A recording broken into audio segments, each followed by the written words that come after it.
Pozdravljeni! V preteklih dneh smo seveda navdušenci prebirali zgodbe o tem, kako so se odgovorni pri Scuderii Ferrari in odgovorni pri FIA dogovorili, sklenili nek zaupen sporazum in tako zaustavili vse aktivnosti vezane na preverjanje pogonskega sklopa za sezono 2019. V medijih mislim, da so malce pretiravali. Zgodba je dobila razsežnosti prave mehiške nanizanke in videli smo polno teorije okrog spletk, zarot, izjav krepostnega Tota, zlobnega Helmuta ter radoživega Matije ter kolikokrat smo prebirali besede kot so škandalozno, šokantno ter neverjetno vezane na razne naslove.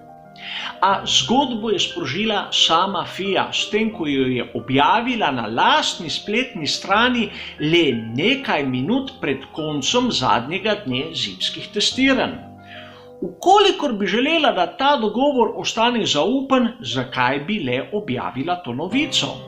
In razne teorije o nekih globokih grlih v Scuderii Ferrari ne pijejo vode, zgodbo je objavila FIA.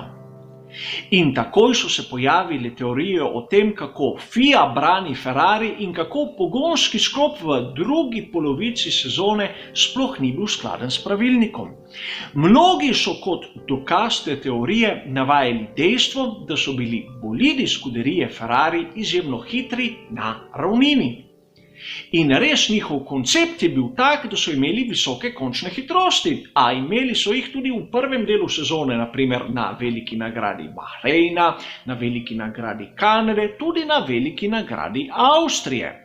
V drugi polovici sezone je bilo kar nekaj prog pisanih na kožo konceptu Scuderie Ferrari in kakega velikega porasta končnih hitrosti sam nisem zaznal.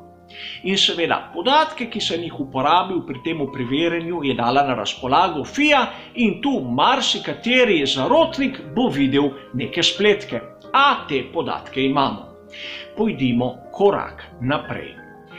Videli smo, da pri FIA so tudi zasegli določene dele pogonskega sklopa Scuderie Ferrari in to na veliki nagradi Brazilije. O kaki nepravilnosti ni bilo ne duha in ne sluha, a zanimivo je, da takrat pri Scuderii Ferrari niso bili več tako hitri kot le nekaj velikih nagrad pred tem. So mogoče videli kako nepravilnost? Ne vem. V glavnem, ni bilo nobenega poročila, da bi bilo kaj narobe, a tudi vprašajmo se, zakaj bi FIA vse nepravilnosti kar tako pometla pod preprogo. Namreč v javnosti so razne teorije, da FIA brani Ferrari in da brani Mercedes, seveda takrat, ko ne brani Ferrarija. A pustimo sedaj to. Po mojem osebnem mnenju pri FIA niso ne na strani enega, ne na strani drugega. Je pa res nekaj, pri njihovih vodilnih delavcih je po mojem mnenju kar nekaj nesposobnih. In to smo videli na veliki nagradi Abu Dhabija.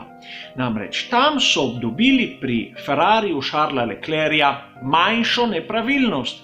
Namreč tisti odgovorni pri Scuderii Ferrari ni prijavil točne količine goriva, katerega so natočili v rezervoar Charlesa Leclerca. Razlika 4,88 kg.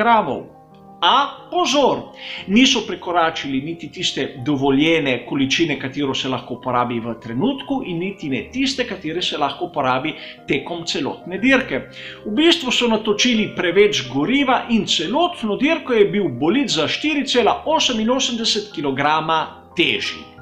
Zaradi tega spodrsljaja so dobili kazen $50,000 in to na osnovi člena v kodeksu FIA, kateri veleva, da ukolikor pride do nespoštovanja navodil komisarjev, se lahko kaznuje ekipo. Mislim, da je bila kazen rahlo pretirana. In sedaj se lahko vprašamo, kaj je bilo res v tem zaupnem dogovoru.